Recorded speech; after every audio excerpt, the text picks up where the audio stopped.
అంటే అల్వాల్ చెరువులో పట్టాలు ఎవరిచ్చారు? అస్మత్పేట చెరువులో పట్టాలు ఎవరిచ్చారు? సున్నం చెరువులో పట్టాలు ఎవరిచ్చారు? గవర్నమెంట్ కాదా ఇచ్చింది?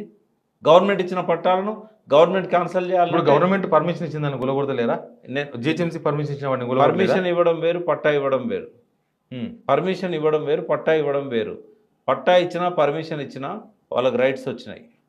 ఇవాళ కోర్టు పోతే నష్టపరిహారం ఇవ్వాల్సి వస్తుంది, ప్రభుత్వాన్ని తప్పు పట్టాల్సి వస్తుంది.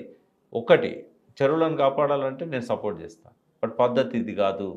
ఫస్ట్ చెరువును డిమార్కెట్ చేయి. ఇక్కడ నుంచి ఎక్కడి వరకు ఎఫ్టీఎల్ ఉంది, ఆ ఎఫ్టీఎల్లో ఇల్లు కట్టిన వాళ్ళకి కంపెన్సేషన్ ఇయ్యి. అక్రమంగా కట్టినా, సక్రమంగా కట్టినా నీ పర్మిషన్లు ఇచ్చినావు. నిజంగానే పర్మిషన్ లేవనుకో, కోర్టు ద్వారా గులగొట్టు.